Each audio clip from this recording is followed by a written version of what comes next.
Now we are going to see the optical laws. So before proceeding, a question arises. What happens to light when it strikes a surface?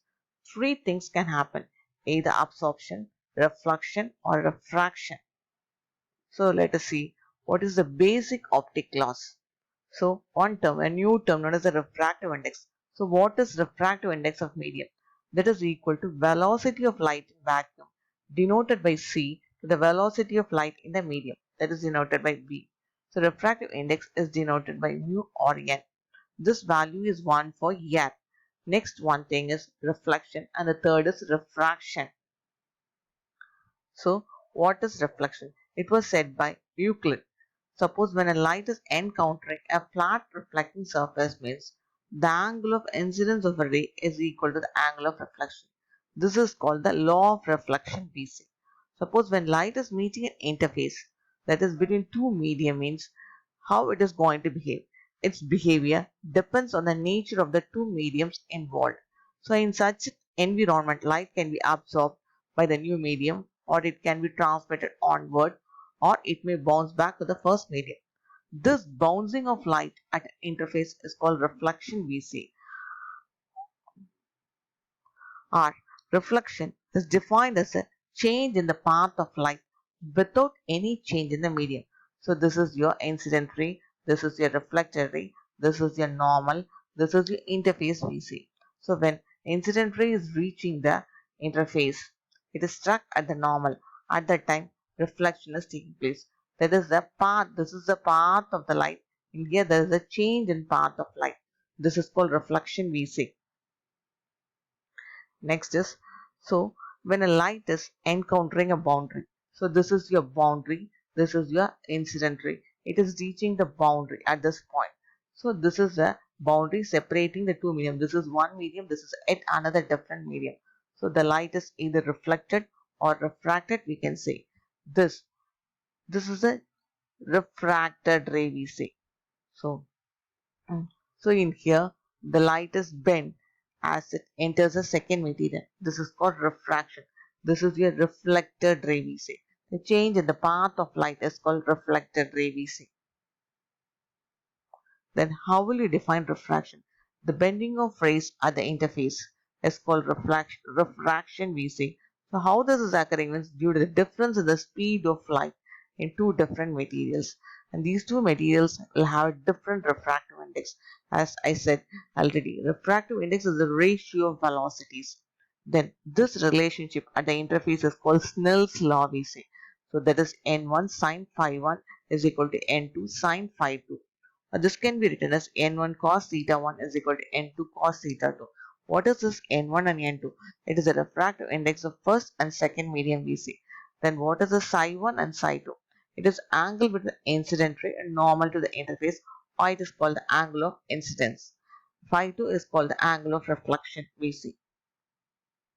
Next, according to the law of reflection, theta 1, that is the angle at which the incident ray strikes the interface, is equal to the angle that the reflected ray makes with the interface. Then there is yet another term known as the plane of incidence. The plane in which the incident ray, reflected ray, and normal to the interface is going to occur. That plane, same plane, is called the plane of incidence. This plane will be perpendicular to the interface plane. Then there are two types of reflection. One is external reflection and the second one is internal reflection. So we are dealing with two mediums. So the reflection when it is happening from the optically denser medium, I say it is external reflection, and from a rarer medium or less denser medium, we say that is called internal reflection. So optically denser means what? So that medium is going to absorb more. That is called optically denser medium. The next one is transmission.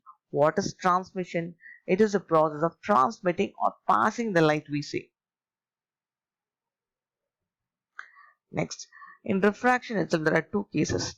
Whether the light is incident ray is in the denser medium or rarer medium. So in the first case, the incident ray is present in the less denser medium and is moving, is impinging the interface. This is your less denser medium and this is your rarer medium assume. So this is your incident ray. When it reaches the interface or boundary, what is going to happen? Refraction is taking place and It is whether it is towards the normal or away from the normal.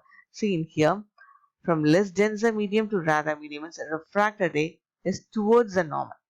In here, from more denser medium to rarer medium means it is away from the normal we say. These are the two cases in refraction.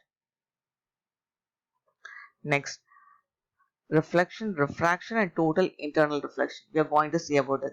Suppose there is an angle known as critical angle. If my angle of incidence is less than the critical angle means what is going to happen? See, refraction is taking place. This is the refracted ray.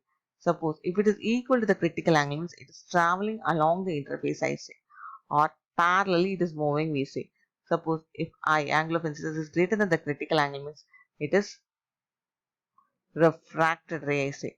So as the angle of incidence I increases, the refracted angle approaches 90 degrees. If this is gradually increasing, means this angle is reaching 90 degree. In this case, it reaches, this is at 90 degree here. This angle is 90 degree. Then beyond that, if I am, if it is I is greater than the critical angle means it is not refracted but it is reflected. See, when the angle of incidence is greater than the critical angle means what is happening means everything is internally reflected back into the same medium. This is called total internal reflection we say. So the angle of incidence at which the light ray is parallel to the interface. So in here this is the starting case. In here it is parallel to the interface. This angle of incidence is called the critical angle at which the light is traveling parallel to the interface. This is called critical angle. Beyond the critical angle, total internal reflection will be taking place. This total internal reflection is the principle behind your fiber optics. So the principle of light propagation in fiber is total internal reflection I say. So this is your incident ray. This is your this is one material. This is one material. This is called the core. This is called the cladding we say.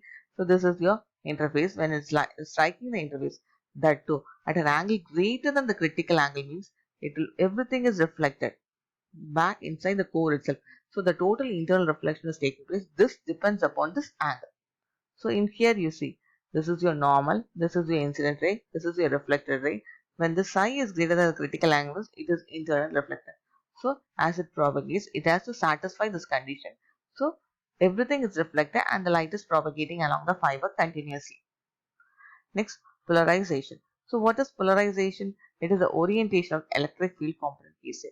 So you know light is a transverse electromagnetic. It is electromagnetic particularly. It is composed of electric component as well as magnetic component. So in here we are discussing about unpolarized light.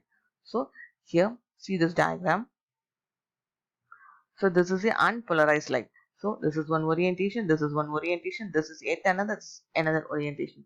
So this, it is having different orientation of the E component. So multitude of polarization components is present.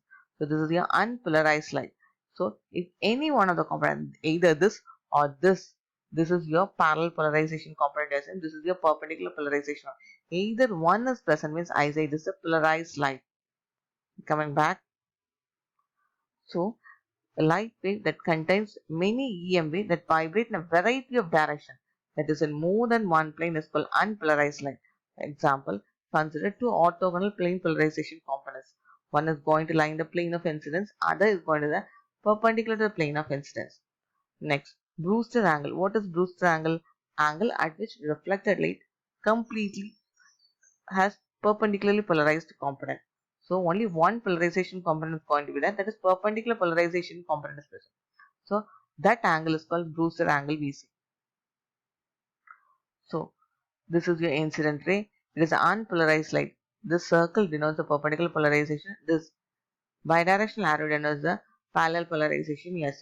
So this is your unpolarized light. Two components is present, perpendicular and parallel component. So this light is reflected. In here only perpendicular polarization component is there. This is your refracted ray. So in here it is having parallel polarization component as well as partially refracted perpendicular component. So, so the reflected ray is having a component that is perpendicular one. Refracted ray has parallel component. The parallel component is fully transmitted. So parallel component has been fully transmitted. but this perpendicular component, this partial perpendicular component is present. This is your behavior of an unpolarized light. Suppose if you want to convert unpolarized light to a polarized light, means we can employ a polarizer. This is a device which converts, this is the different orientation is there. As it passes through the polarizer, you will be getting only one polarized component. So, suppose if you want to convert an unpolarized light to polarized light, means we have to employ a polarizer. For example, the glass in windows is a perfect example of polarizer. Thank you.